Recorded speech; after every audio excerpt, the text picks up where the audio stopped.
fight late. Okay, how about this trending video, hashtag HURTBAE. Okay, so at first my blood was boiling as if I was the one cheated on. I was like, what? You know, like I really felt for this girl. Like part of me really felt for her. I was like, okay, this is sad. This is a sad situation. No one should ever have to go through things. You know, that was part of me feeling sorry for her. Then I was like, hold up. Wool up, nigga. Wool up, wool up, wool up. Just wool up. Hold up, wait a minute. Let me put my 2 cents in it.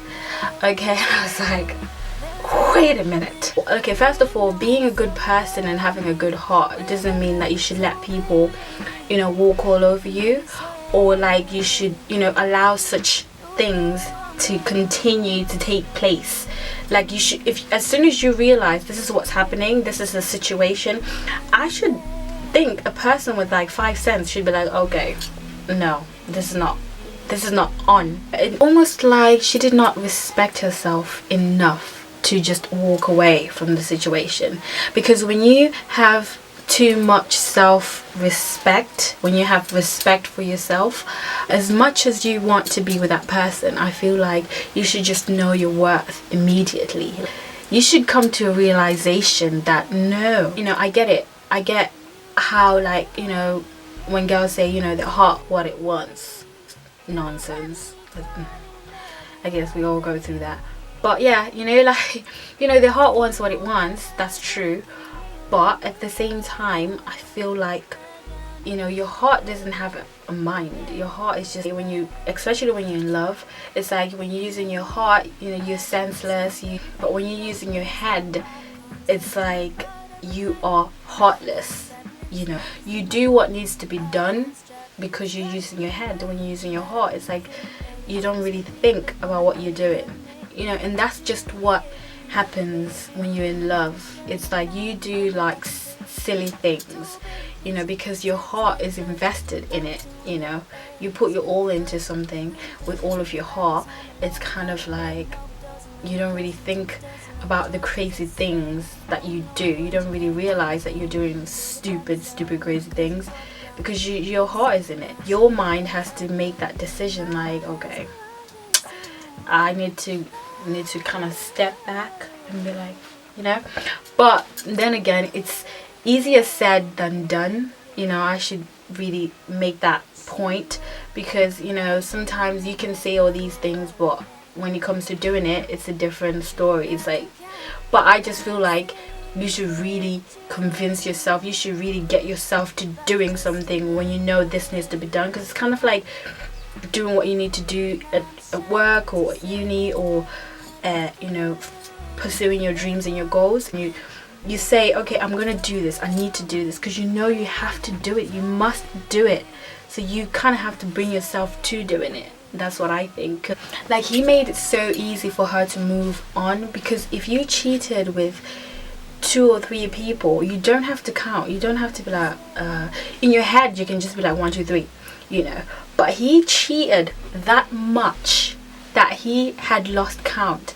Like, he could not even come up with the number of how many girls he had been with. And there was also a point where she actually caught him in bed with another girl.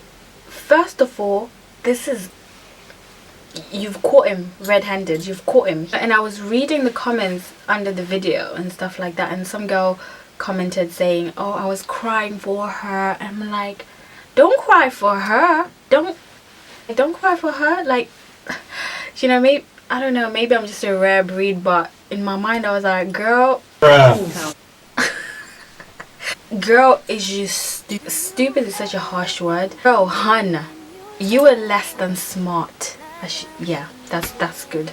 Like Wendy would say, you were less than smart to repeatedly get back with him. You know, like, you needed him to survive. You need, like, no, you did not need him. Like, need you, bruh. Is your name Oxygen? Are you oxygen? Okay, I need oxygen. You ain't oxygen. By the time I'm finished with him, they would have to take me straight to prison, because I would have been found guilty of a homicide, I would have been like, this is no, like, I can't take it. I could not take it. I couldn't do it. But then again, you know, a guy like that is not worth it. I just feel like you're not worth it, man. You're not worth my time. You're not worth my energy. You're not worth me fighting, going back and forth. No way. No. You know, it was very, very, very, very sad watching that, you know. And like, did you see his facial expression when she said something like, you know, you're my best friend, or you're a good person, or I don't know what she said. And then I bet in his head he was like, really, girl? Really?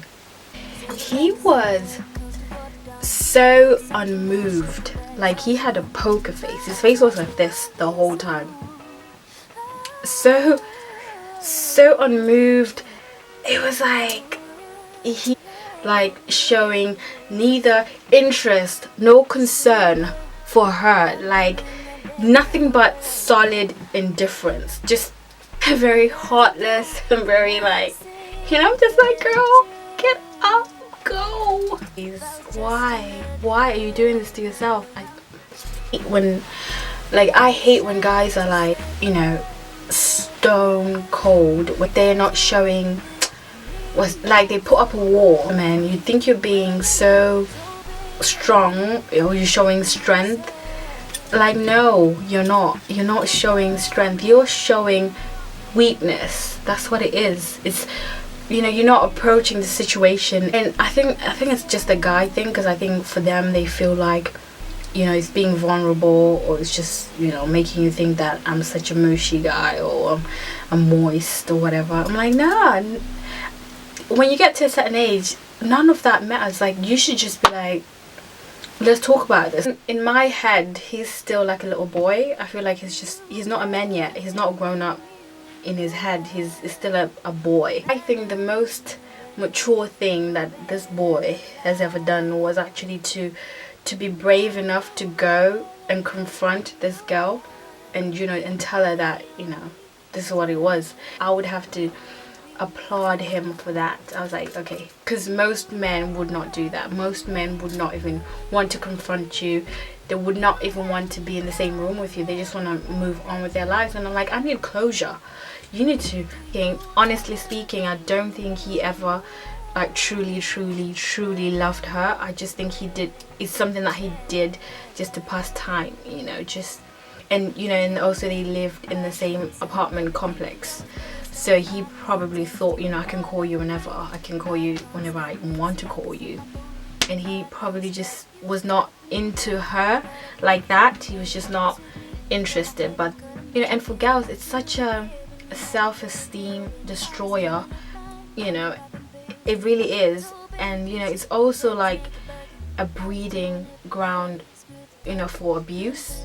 Definitely like a breeding ground for abuse, when you get so consumed in another person, when you really get so in love with that person, you know, because she probably, you know, found her validation from that guy, and she probably was looking up to him like, okay, he's the one, and, you know, I'll do anything to make him happy, type of thing.